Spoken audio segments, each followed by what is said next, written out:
This Rivers State matter enter another level. How many of una don hear wetin Wike talk?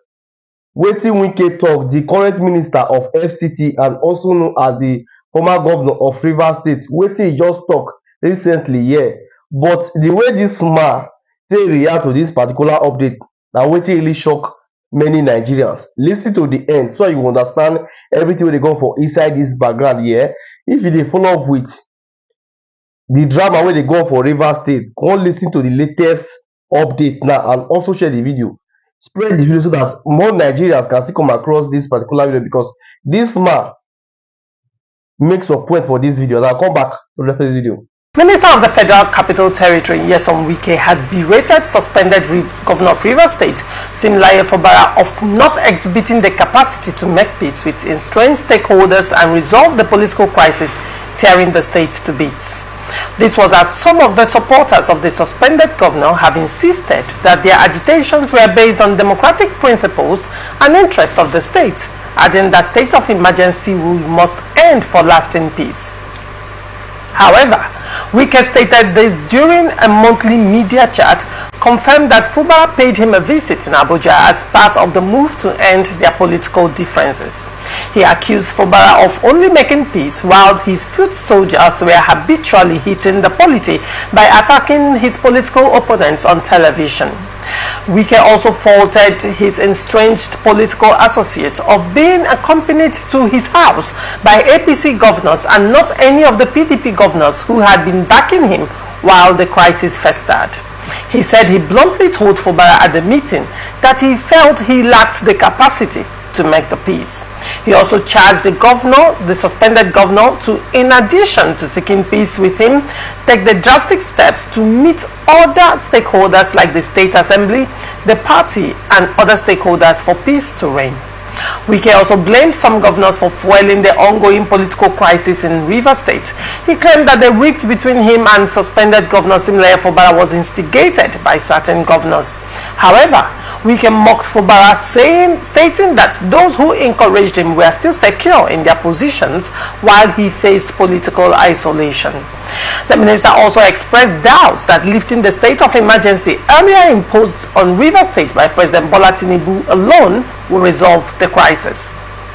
He said, assuming that we don't settle this problem and the state of emergency is called off, has it ended the problems?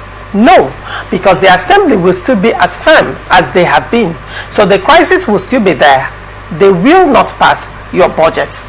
And that statement is coming from Wike Edenwo. What is your take on this story? Well, I think a state banquet was organized for our governor. And Peter Ayodele Fayose, I call him Prophet Peter, because the man who saw today, yesterday, he was admonishing Fubara. And he told him in plain language, say, close the doors, close the windows, so that your enemies will not come in.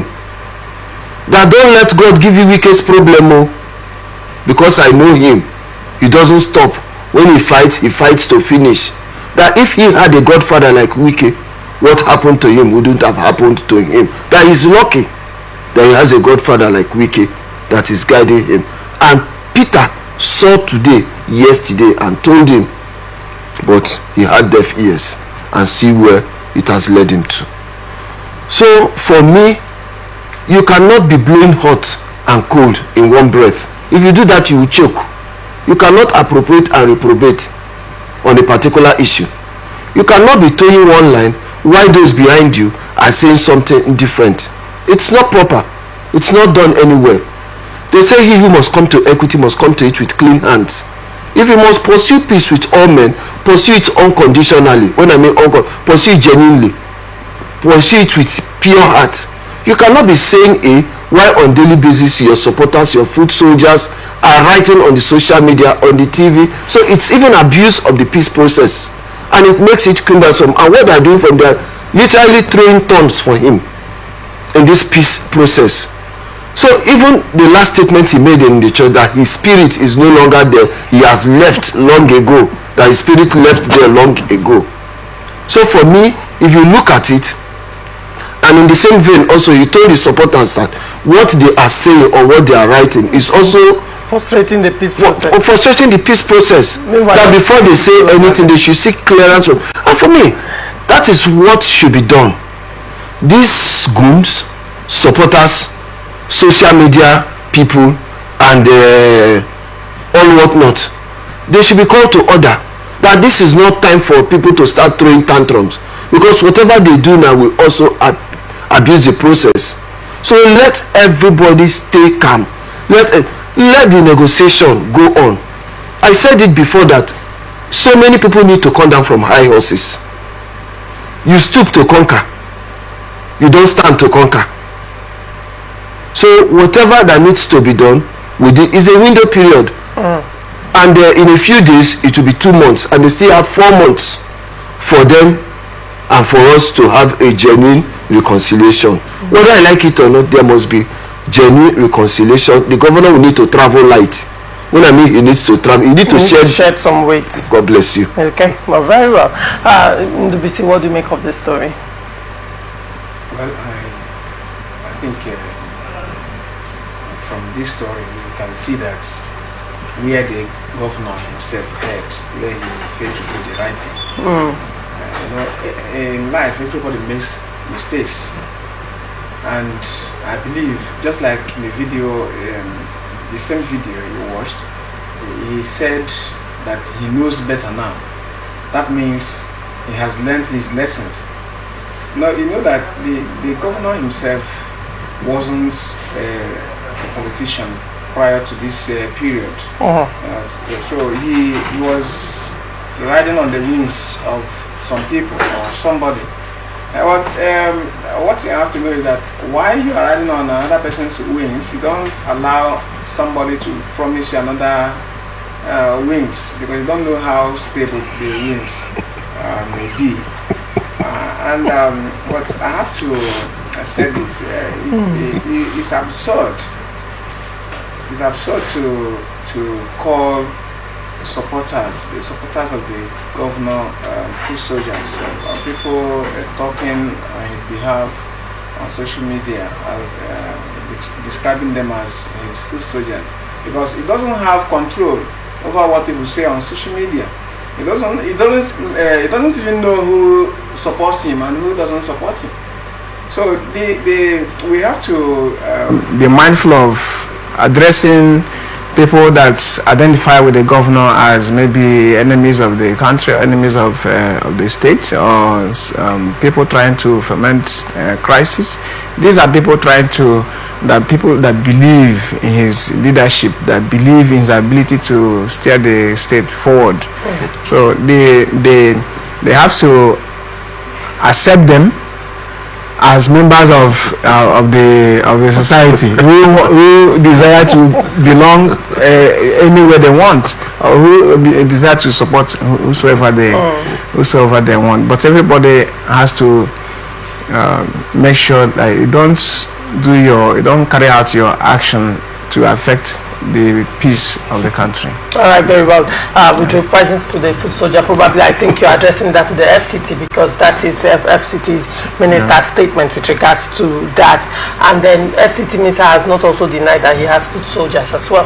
And because yes. So now yes. The people that have been protesting, changing t-shirts, wearing uniforms, in an organized structure, wearing uniforms, the women that staged walkouts and all of that, people who have been going to courts and all of that, what do you call that? So foot soldiers. Well, you call them foot soldiers.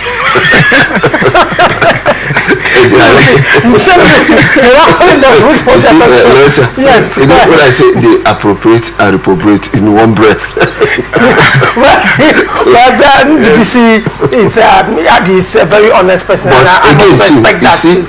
But then I want to pick out one or two things that the FCT minister said, so you can further elucidate on that. The first, when he was talking, and he said that the FCT minister did put the blame of a lot of mistakes that the suspended governor made on the governors, and the governors in this instance are PDP governors. Yes. And he's saying that when the suspended governor came to make peace with him, plead with him, in Abuja, that he came with 2 APC governors, and he was asking them, where are the PDP governors that have been leading you on?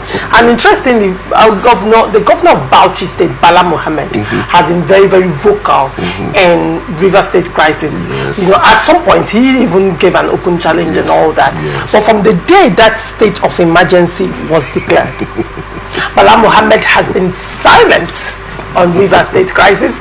Bala Mohammed has not visited River State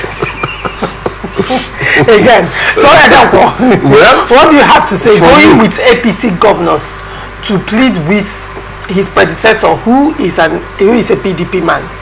Well, for me, if you look at it, in life, you don't tell a blind man that there's no oil. I mean, there's no salt or pepper in a pot of soup or a plate of soup. You can only tell him that there's no oil because we have animal fat, we have plant fat, and we have the vegetable fat, but pepper and salt is one. You can't deceive a blind man. You can't deceive a blind man. So the governor has seen that the only way out for him is to go through that route. The governor of Bauchi State that was visiting here on daily basis, at times he comes at night and he goes in the morning. The governor of Bayelsa State, they were there pontificating, giving him morale. Today, we even have some few PDP governors who were with him. They've all jumped ship. The governor of Delta State has jumped, and the governor of Akwa Ibom State is one leg in, and in fact his spirit is almost gone. Of course, River State as well. No, Cross River State was never part of PDP governors. But he's in those. Okay, yeah, go ahead. He was never a PDP governor. He's been Cross River. I mean, he's been APC. Now, if you look at it, where are those people who were leading him, giving him morale, pushing him? By the time the Supreme Court judgment came, everybody ran away. They knew that it's no longer business as usual. And the minister also told governors of PDP that those of them putting hand fostering crisis in rivers, that he will put fire in their state. So I'm sure with the Supreme Court judgments, some of them, they must have seen danger coming, so they need to run for safety. It's quite unfortunate that our governor was misled. Well, Ndubisi, I know you have something to say to this, or you don't.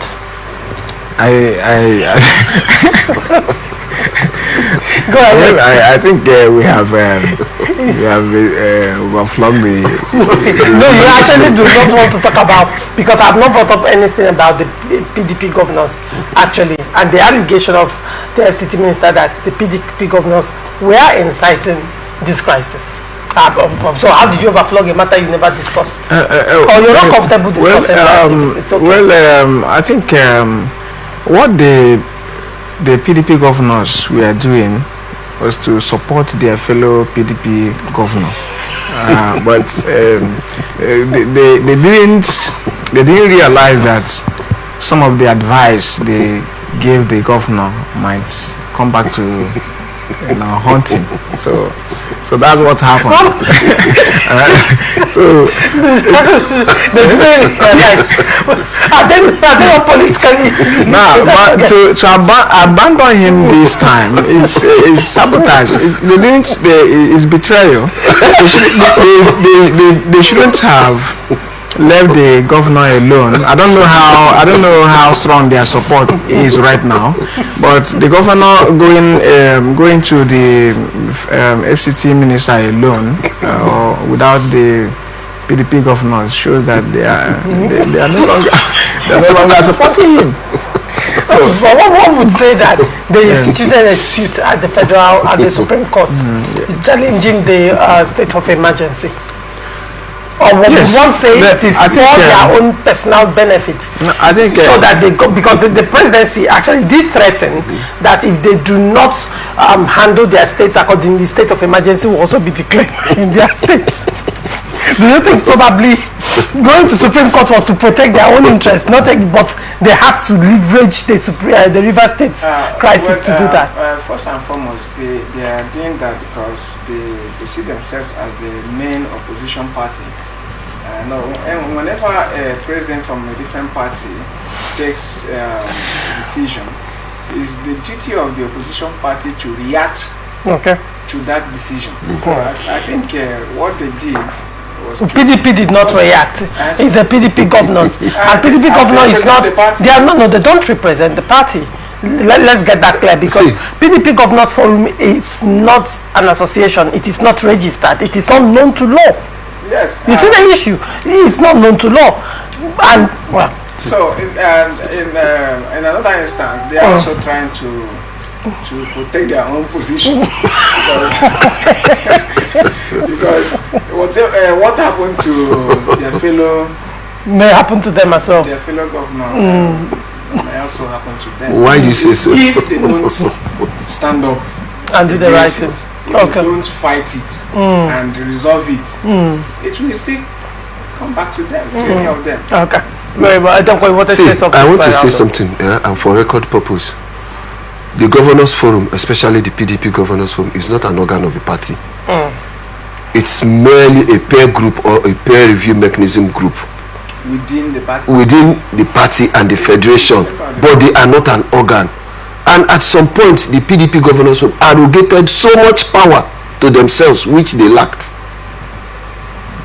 and they were part of the people that brought the PDP crisis to where it is today, not just limited to the Rivers crisis, but PDP crisis nationwide. The governors does not have, at this point, they don't have the power to control the party. It's the simple truth. Thank you for watching that video. So guys, before you leave, look at the top here, do well to subscribe and also put on notification bell so that whenever we upload any video in this great platform, you will be the first to see it. And please don't forget to share this video and also spread the video, and also give this video a big thumbs up. The more you share this video, the more other people will still come across this video, and the more you share the video, the more other people will still be updated. And this is where I'm going to end the video, and I will see you guys some more time.